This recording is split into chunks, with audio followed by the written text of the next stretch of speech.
Good morning. Good morning. Good morning. Good morning. I didn't know the bouncy ball would disappear and we'd pop up, so thankfully we were ready. Yeah, I know, right? Morning, everybody. Morning, everybody. That Hello. Hugely awkward. Well, yeah, can you imagine? So, good morning, everyone. Welcome to Refresh Church Sundays live stream here on YouTube. Yeah. I'm Shelley, and this is my fabulous co-host, Mr. Rory and Brown. Thank you very much. I was thinking we need a name, like Anton Jack and Morecambe and Wise. Yeah. Because you'd be Densham Brown and I could be Hodgson Gregory, and that really doesn't slip off the tongue, does it? So, any comments, any suggestions, anyone, for a it's like a smashy and nicey kind of, dynamic duo names, yeah. Dynamic duo, yeah. We're all comments gratefully received. As long as yeah. Yeah. Oh yeah. Nice, exactly. So, hello, church family. Hello, Refresh Church. We've already got people saying good morning. We've got Mark Gregory is with us, obviously. He's in your house. And Phil Moore, and Clay and Beryl, and Ellie. And Ellie? I missed anyone. Oh, did you say Ellie? Stewart. Yeah. Oh, Ellie in Gambia? I don't know if it could be another Ellie. Oh no, Ellie Lydiard. I apologise, Ellie Lydiard. That's the name, Ellie. Have I missed anyone? Mark, no, I'm looking out. Mary Stewart, Suze, Ida. Hello, Ida. Good morning, everybody. Jenny Edwards, good morning. I'm visualising Refresh. I'm visualising us all standing there. I know. And the traffic going by, and here we are. Smell of coffee being made, everyone having a chit chat, band warming up. Slightly different, but we can visualize it, can't we? We can capture the same thing. So, are there any birthdays coming up, or any? Have we had any birthdays? Because I didn't think we should. Anyone should be able to get out of that, rather humiliating experience just because we're online. I figured, you and I could. You didn't know anything about this, Rory. But I figured, no issue with that. No, I figured we could sing happy birthday to someone. So we'll wait and see. Of course, they have the choice to put up a birthday or not. So we'd be none the wiser. Any anniversaries? Anything like that? Any celebratory things we can share with one another? It was my mum's birthday. That's one I know. Your mum's birthday? Yeah. Oh, happy birthday. And her name, sorry, I don't remember. Jed. Yeah. Jed? Well, Geraldine, so put Jed. Oh, I thought that didn't sound okay. Fine. Happy birthday, Jed. And Aiden's is in 14 days. Well, if we're getting into 14 days, Susie Oliver, mine's the 12th of August, so I can just throw that in as well. Mine's the 5th. Yeah. Come on. So we'll be singing to our songs in a couple of weeks. All our CEOs. Although that's all shifted, hasn't it? In the news. Yeah. It's all shifted. There's some strange star sign we've all missed. So we've all shifted star sign. Absolute nonsense, but I thought I'd mention it. Ruby is no longer Sagittarius. She's this new month. What is it? Oh, Osius something. Anyway. Right. Anyway, back to the meeting in hand. Welcome, whether you are in our church or not, whether you have a faith or not, whether you're curious, whether you visited us in the Refresh Centre. You're all our extended family, and you are so welcome. We love having you here, and we hope you come back and join us as often as you possibly can. Every Sunday, 10:30, or you can watch the recording of this on YouTube. All the comments and links to Facebook, Instagram, any way you want to get in contact with us or find out what we're doing, all the links are in the comments box below, and I will have details appearing very, very soon. Anyone who is overseas joining us, hello. Lovely to see you. We're a small evangelical church on the borders of Surrey and Greater London, quite close to Hampton Court Palace, about a mile down the road. And we're a member of the Pioneer Network, Evangelical Alliance, and all of those things. They are all who we partner with. So if you'd like to know more, contact us or leave a comment, and we'd be very happy to contact you. We have got some birthdays in and around. We have. Go on, Rory. Yeah. So we had Anne's birthday last Wednesday. Joe and Colin's 30th wedding anniversary was last week, I think. Mary on Thursday. We've got Joy's birthday last Wednesday. Karen's and Mary's are both on Thursday, as I said, Mary. And we should mention Aiden's birthday in 14 days. Right. As Susie said, he's very excited. So let's sing. We're gonna have to do it. Okay, should we do it like a jazzy speed? You lead the way and I'll follow. Yeah, I thought you'd say that. Okay. Yeah. Happy birthday to you. Happy birthday to you. Happy birthday, dear. Oh, you lovely people. Happy birthday to you. Dun, dun, dun, dun. And happy anniversary. And I love the fact that Mary Stewart knows everyone's birthdays. Oh, here we go. We've got a suggestion for our names. I've seen, if you're pointing, you're going to pull up the one. Yeah, Scooby and nice. Thanks, Mark. Phil Moores is quite good as well. Oh, I thought he was suggesting birthdays. Oh, yeah, imagine. Torvill and Dean. Torvill and Dean, I quite like that. I do too. Yeah, nice. But yes, anyone comes up with something that's kind of appropriate and funny, I have to say. Cheryl's birthday last Friday. Oh.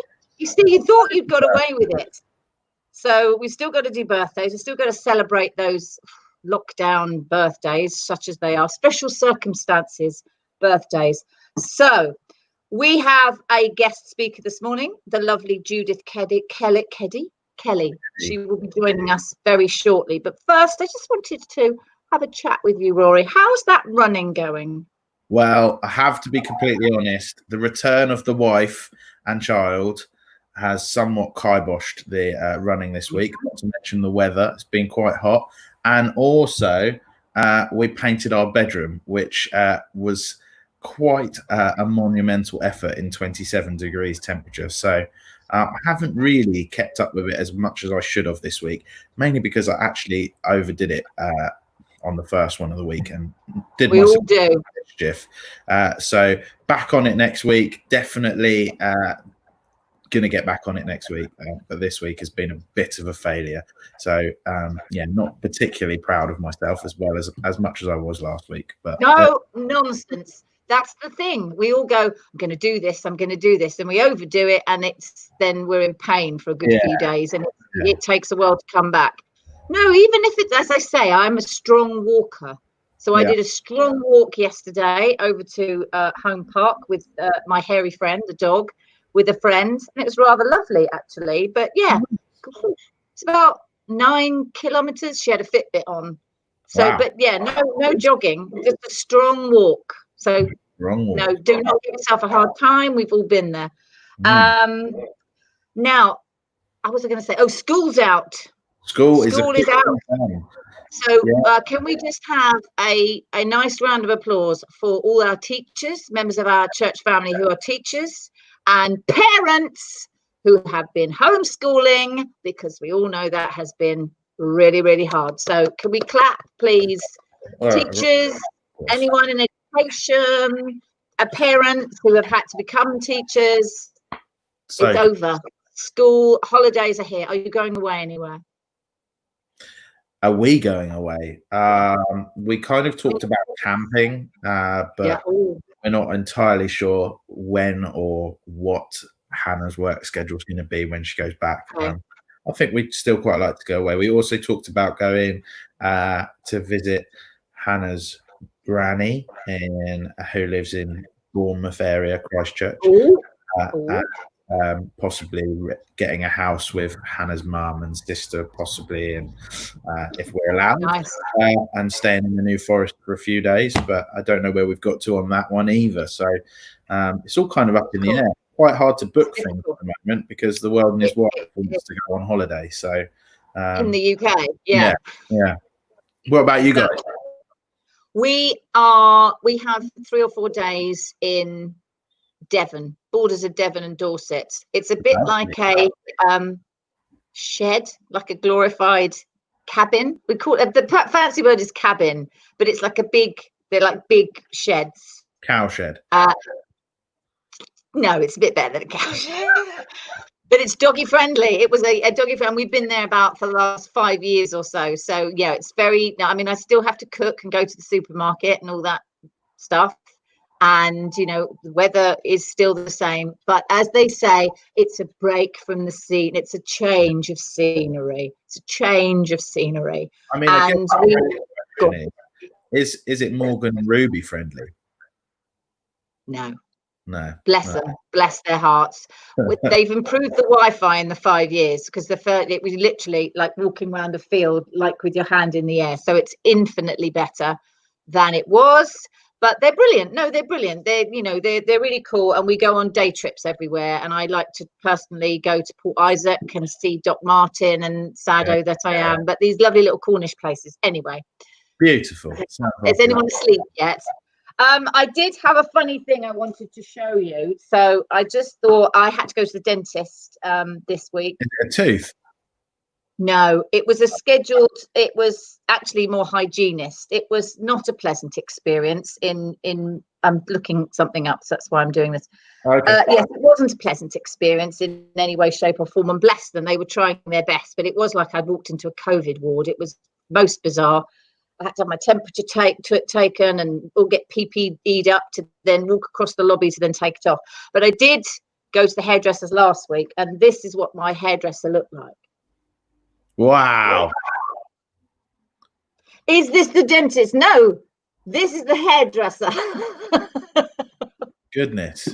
I know. The dentist it was a little bit of a joke, but at the same time, it was just, yeah, that's oh no, that's not it. This is the new. No tea, no coffee, in, cut, out. That's the end of it. So that was the result is very lovely, Shelley. So well done. Congratulations on your haircut. Nowhere to go. There we go with it. But I just thank you. I appreciate that.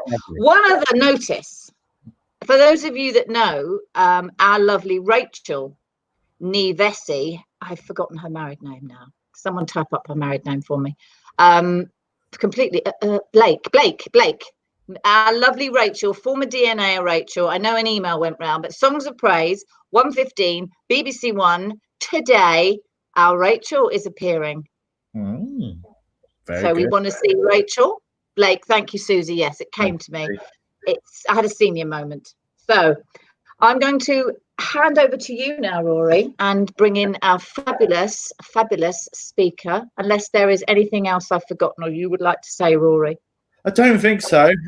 We haven't got any. If anyone's got any notices last week, please put them in the comments so that we can get those on at the end. I think that's probably the main thing, really. Yeah, perfect day for a run later, Rory. Really? Just had to put that one in. Look, Tony's look, Tony. Tony's Tony today, not Judith. Tony's Tony. He's done it. And lovely Phil. Don't give up the day jobs. Thank you, Phil. Always there we go. Building us up, good. I know. So I'm going to bring in Judith. The wonderful Judith. Hey, Jude, how you doing this morning? Yeah, good, thank you. I hope, I think so. Good. Yeah, we're excited to hear what you've got to share with us.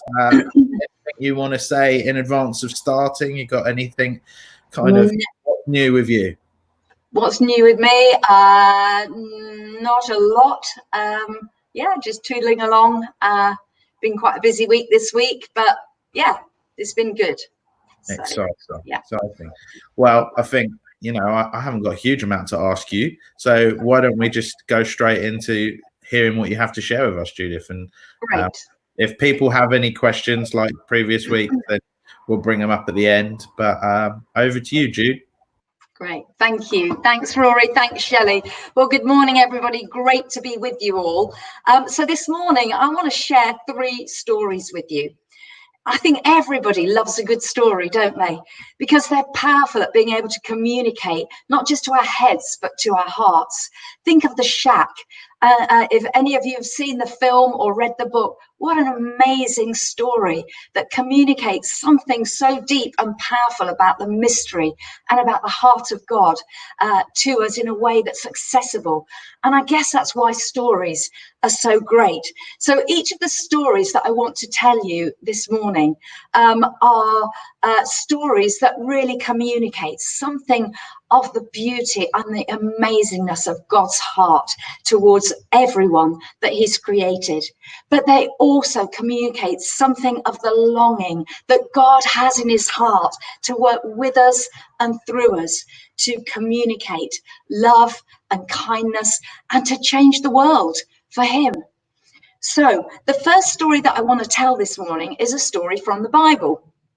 And we find the story in the book of Isaiah, chapter 58. Some of you will know the passage. It's a pretty famous one. Others of you may not. I'm not going to read all of the passage. I'm going to paraphrase the passage for you. So that's the first story. The second two stories are stories about ordinary people, just like you and me. And they're all real stories that actually happened and took place. So the first story that we find in Isaiah 58 is a story about God and his relationship with his people and a conversation that happens between them. It's a story that we find that was written somewhere around 700 years BC, or probably a little bit longer ago. So this is what happens in the story. God's people are pretty angry and fed up with God. And they take their complaints to him. They say, we're doing all the right things, God. We're worshipping, we're gathering for all our religious festivals and practices. We're praying to you. We're even fasting. But it seems like you're not taking the blindest bit of notice of us. You're not being close to us. You're not hearing our prayers. You're not answering us. What is going on, God? And this is how God responds through his messenger, the prophet Isaiah. And he says, I'll tell you what's wrong. You oppress your workers, you drive them too hard because all you care about is the profit in your back pocket. You bicker, you fight, you gossip behind each other's backs, you point the malicious finger at each other, you have a judgmental and critical attitude, finding fault with others. You don't care about the poor and the weak. You're not interested one bit about doing what's right and living a life of justice or living right as far as I'm concerned. You call that fasting? I'll tell you the kind of fast that I'm after. Start living right. Start acting justly, showing mercy, practicing compassion. Take up the cause of the vulnerable and the oppressed. Share your food with the hungry. Help the poor and those with no status. Care about what I care about. And then when you do those things, I will start blessing your lives. There will be so much blessing that I will pour out on your lives. You will not be able to contain it. You'll be like a bubbling spring whose waters never run dry. Your lives and everything about them will flourish. And I'll be right there beside you. When you pray, I'll answer, even before you've called. I'll bless and transform your lives, and you'll be known as those who can fix anything. You'll be known as restorers. You'll be known as those who can bring blessing to others and transform the communities around you. So basically in this story, God's just giving his people it right on the nail, and he's saying to them, you've lost connection with, you've forgotten who I am. You've forgotten how much mercy and grace I showed you when I rescued you out of Egypt, when you were in slavery and experiencing such suffering and oppression. Don't you remember? And it's a powerful story of God's heart of love and compassion for all people. See, God's heart and desire is that he wants to show mercy and grace to absolutely everyone. and especially to those who are down and out on their luck, those who are suffering, those who are weighed down with the cares of life. It's a powerful reminder to us of God's heart. And if you haven't read it, I'd urge you to go away and read the passage afterwards. But it's also a powerful reminder that when our lives are really aligned with God's will and heart, when they spill over with his generosity and grace, there is no better way to experience the fullness of his presence, his joy, and his well-being in our own lives. And it's a powerful reminder to us today of the call to go and change the world for Jesus Christ, to orientate our lives around his agenda, to let our hearts break with what breaks his, and to have the courage to act on the compassion that he's put in our hearts for the people that he's placed around us, to leave the comfort and safety of our own enjoyment of God, to reach out and share his love with others. In my own story of my own relationship with God, I was so deeply challenged many years ago by this very passage in Isaiah 58. And it just did something that transformed my own life and helped me to reorientate my life around God's mission in a fresh way, to have a burning desire to share with everyone who was far off from knowing this incredible God of love and grace, his heart for them, knowing that he's like the father that Jesus talks about in that story of the prodigal son, eagerly watching and waiting, not passive, not asleep, but actively looking out for that moment when he can embrace those of his people that he wants to embrace, to come home and to know him and enter a relationship with him. And I'm challenged again when I read it, when I read it in preparation for talking about it this morning. I'm challenged all over again. What might mission look like for us in this next season? The landscape has shifted, and there's a challenge for the church and for each and every one of us to take our place in God's mission. It's a new season that we're moving into. How can we play our part? How can we release that prophetic imagination and to pray and to seek God and say, how can we step in to that adventure in fresh ways that you're looking for, God? You know, we may not be Christine Kane, who responded to God's call to set up A21, a charity that was all about that is all about rescuing people from human trafficking. We may not be John Kirkby, who set up the charity CAP, that's all about releasing people from debt. But every one of us can reflect God's heart and so reveal him to the people around us. And we can do that in the context of our ordinary, everyday lives. Doing what it says in Romans 12, just making ourselves available for his mission, saying, God, use me today. I'm willing to be interrupted. I'm willing to speak up when I get the opportunity. I'm willing to go the extra mile, to show your mercy and your compassion when I get the opportunity. And so the next two stories that I want to share also just reinforce what it means to just take our ordinary everyday lives and offer them to God.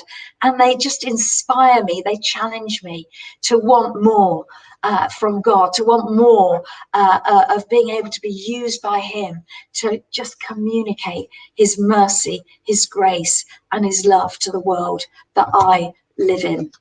So the first story is about a teacher, a supply teacher actually, called Adrian. And it goes like this. It says, Adrian has retired from full-time teaching, but he does some supply work in secondary schools. Like many a teacher, when he's set the pupils some work, he often walks up and down the aisles of the class, pausing here and there at a desk No doubt the pupils think he's glancing over their work, and sometimes he is, but very often Adrian's actually praying for them by name. It takes something to do that, doesn't it? To remember that God loves every one of these people, that God answers prayer, and to pray and to trust him for answers, even though Adrian's very unlikely to see any of the difference himself will make in this situation. And he probably won't be able to tell anyone else that something amazing has happened. One day, like any other, Adrian is in a class of 14-year-olds. He's set them some work and he walks up and down the class. He stops by one of the boys and begins to pray. And then he hears God say this to him: "No one has ever mentioned this boy's name to me before." Imagine that. No one has ever mentioned this boy's name to God. No midwife, no parent, no uncle or aunt, no primary school teacher, no football coach, no school friend, no one. But you see, God was listening. He was waiting, it seems, alert at that moment to the fact that there are 7.8 billion people on this planet, and no doubt hundreds of thousands of prayers being offered at that very moment. But someone was at last lifting this particular 14-year-old person to his throne and to him. God hears every prayer. He cares for every person. Indeed, one might wonder why Adrian chose to stop at that particular desk and pray for that particular person. After all, he didn't stop at every desk and he didn't pray for every child in the class. Perhaps God really wanted someone to pray for that particular boy, yearned for that boy to be lifted to his throne, and worked through Adrian to bring it about. A wonderful, simple story about how we can be available in the context of our everyday lives, in the context of our workplace, to be alert to what Holy Spirit is asking of us. The second story is about Jenny. Jenny describes herself as an ordinary middle-aged woman who knows God. She has a family and she likes to contribute to the life of her local church. In recent years, she's taken to making jewellery from glass beads, and she loves choosing the colours and designs, gets great satisfaction from having created something. She does it for the sheer joy of it, but sometimes she's able to bless others by giving one of her creations as a gift to them. When some of her church friends needed some help funding a mission trip to Uganda, she wondered, could she sell some of her pieces to support them? This she did. One thing led to another, and it turned out that her husband's friend was responsible for the educational activities in a local women's prison. He'd heard about the benefit of beading from another person and in working in another prison, and he wanted to set it up in his prison. He had funding and a room, but he just didn't have a beading teacher. So he asked Jenny, would she step into the breach? Would she give up 3 hours of her time twice a week to teach these women who'd committed a variety of crimes, everything from murder to fraud, how to bead? With no training, no experience of such an environment in her past at all, but simply a sense that God was in this. Whoops. Jenny found the courage. Oh, sorry. Oh, no, you're all right. Keep going. Good. That's good. Right, sorry about that. So with no training or experience of teaching, simply a sense that God was in this, Jenny found the courage to say yes and to step in to an unknown adventure at God's prompting. The girls she taught loved it, and Jenny, seeing the joy that it brought to them, loved it too. The prison noticed a dramatic improvement in the mental health of a number of women. A combination of making space for creative expression that these women had not had the opportunity to experience before, combined with the sense of community and growing relationships of love and trust among the group, made a huge difference to the lives of these women. Though Jenny knows they've broken the law, she feels a huge compassion for them. She says, I've seen girls who've not had the opportunities that I've had. I've seen broken girls, who've made decisions. But hey, haven't we all? And girls who need to be given hope, opportunity, and a fresh start. Wow, what a powerful and beautiful story about taking God and stepping into that place, being alert, being ready to not just throw off crazy opportunities because we don't feel qualified, we don't feel adequate, but actually putting ourselves in that place of saying, God, you can have my life. I yield it to you. I'm up for your adventure. I was listening to Clive Calver, the guy who now leads the Evangelical Alliance. And he was saying, we have a massive challenge. The church has a massive challenge right now to reimagine what church might look like going forwards in the next season. We need to use our prophetic imaginations to ask God again how we can partner with him in this next season of mission. What new adventures might he be asking us to step into?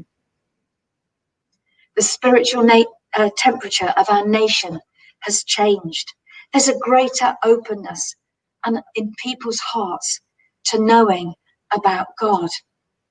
As we come out of lockdown, both the needs and the opportunities are great.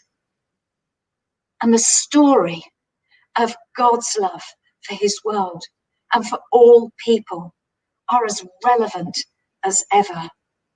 We need to tell that story, both with our lives and our words, to take up the challenge to go and rewrite the stories of our neighborhoods, our towns, our cities and families, to rewrite the narrative in our workplaces by sharing God's truth with grace. We were sitting with some neighbours over dinner, and people were talking about some of the stuff in the media, and it would have been so easy to be drawn in and just to talk at that level. But I sat there and thought, wow, what an opportunity. And I didn't, to be honest, I didn't think about it afterwards, but thought, what an opportunity I missed there to talk about God's heart for the people concerned in the things that people were talking about. The story of God's love and his world is as relevant as ever, and we need to tell it. Our stories are more relevant than ever. We have power to communicate something of God's heart. Each and every one of us has experienced something of that grace and that mercy touching our lives, making our lives new, filling us with new hope and giving us a very new future. We've met the mercy of God, the grace of God, and we can share that in a way that connects with other people so simply through our own stories. And we believe as a team that we need to be ready to share this hope that we have in Jesus. And so in the autumn, one of the things that we want to do is do exactly that, is have a focus in maybe in one of our life groups where we can really hone in to really focusing in on how can we better equip ourselves to be sharing God's story, to be sharing our own stories, to be listening to the lives of those around us, and to hearing God's heartbeat and how he wants us to connect his story and manifest it or share it or reflect it to them, and show them where he's at work in their story. And we're going to be using some stuff from a book written by a guy called Phil Knox, and it's a book called The Story Bearer. And Phil himself has agreed to come and talk to us as a Refresh family in the autumn and to kick that off for us. But this is the time when each of us can just be prepared and place ourselves before God, yield ourselves again and say, God, we are ready to step out. We're ready to tell your story, to tell our own stories, whether through word or through deed, but actually through both. And so that's something that we want to, I just wanted to share with you, because I believe there's something really key for us in that. And we'd love you to just come along with us in a real new adventure of exploring that stuff in Phil Knox's book together. So I'd just like to pray to finish, if that's okay. So yeah, Father God, we just want to say that we yield ourselves again to you. We want to offer our lives to be living sacrifices for you.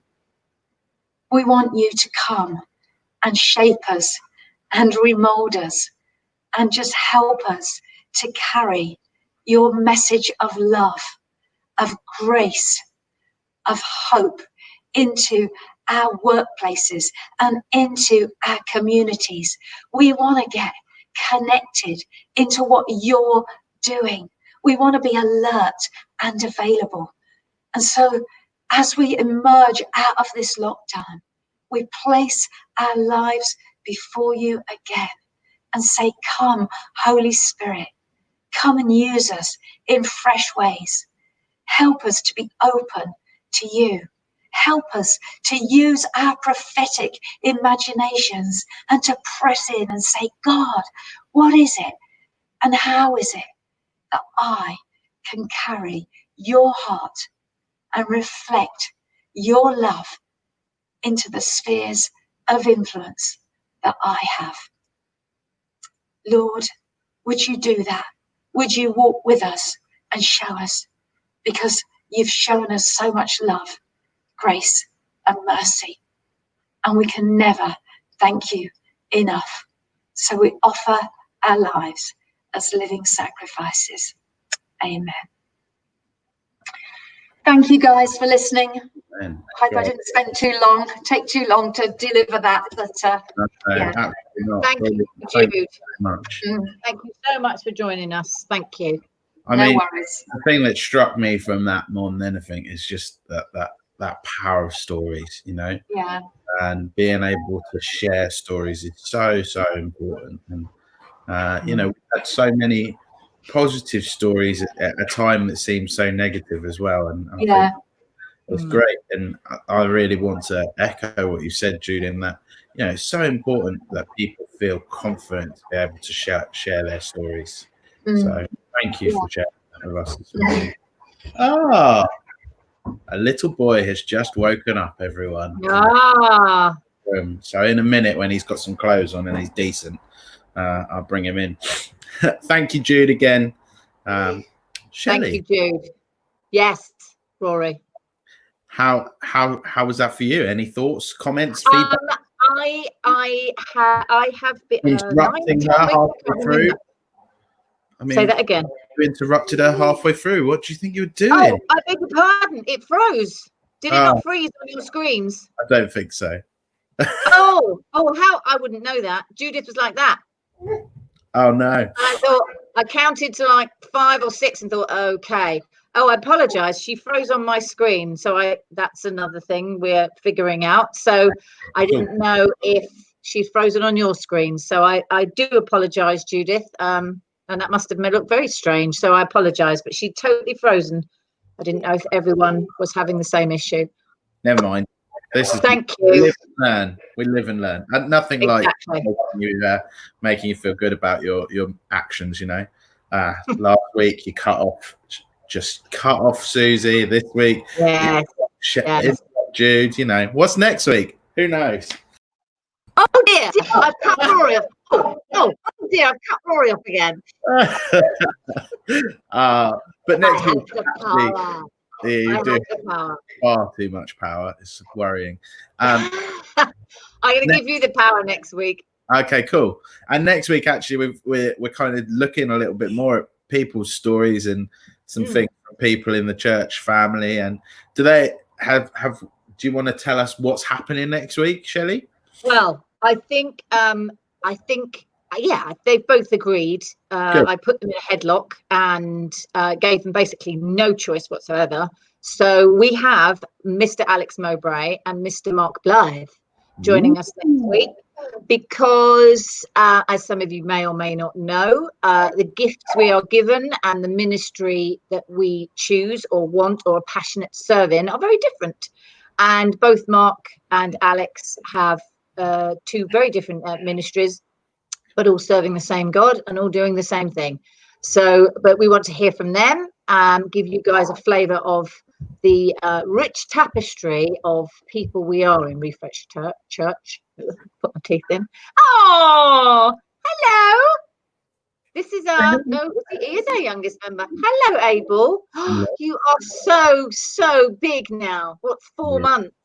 Crazy. Hi, Abel. Hi. Hey, hello. He'll start talking any second now, won't he? I've got a friend. Hold on. Who's this? Come here. Who's this? Look, it's a doggy. Say hello. Okay, viewers. Sorry for our momentary interlude. Go. I'm going to leave you now and leave the rest of this broadcast to you. And love you all. Thank you very much. Thank you, Shelley. And bye, Abel. Say bye. He's watching the telly. So yeah, it's over to me to finish us off for this morning. Thank you, Shelley. Thank you, Judith, for everything you've done. Actually, I want to just finish off by just sharing some thoughts to sort of focus this in. And that's great. Thank you. So, as many of you kind of have caught up on, the boys back, we're back at home. And actually, I think something that I've realised over this time is that it's really important to find blessings where sometimes they're not apparent. And my kind of focus point for the end of today is Rory. Yes. You're a bit muffled. Am I? And I don't know why you're muffled. Is something covering your microphone? No. You see, now I can hear you really well. I don't understand. Maybe if I just sit really quietly. Just sit quietly, yeah. And you sit quietly as well. I can't remember what I was saying. I didn't hear it.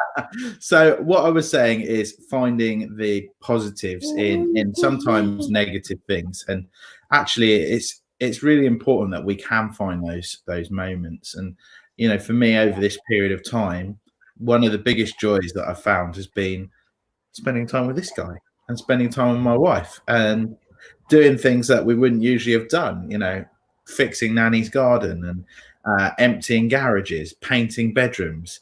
And actually, I think the thing that I've really realized is joy comes in such amazing different ways. And regardless of what we feel is happening in the world and how we feel it's going badly or well, it's really important that we hold on to those positive things and really important that we find joy, even when sometimes, am I boring you? Sorry. find joy even when we can't find it in ourselves. So, you know, it's so important. So all I want to do is just say to everybody this week is, as we go away from here, just please look for joy and find it in everything you do, because that is the basis of great stories. So that's it from me, really. I just want to pray to finish and say thank you to everyone. It's hugely distracting, you and Shelley pulling faces at each other, but it's okay. We're enjoying it. So, Lord, thank you for this week. Thank you for opportunities. Thank you for new mission platforms like this, new opportunities to share stories, new opportunities to share joy. And I pray that you would help us to find our joy this week and share it with those around us. Amen. Amen. Amen. Thank you so much. Bless you. I don't know what was happening then, but we get there. We get there in the end. Hello, Mr. Abel. Don't go quiet now. Bye-bye. Yes, there we are. So bye-bye. Everyone. Bye-bye. Bye-bye, everybody. Bye-bye. Thank you, Rory. Thank you, everyone. Blessings for a fantastic coming week. And take care. Lots of love. Bye. Bye.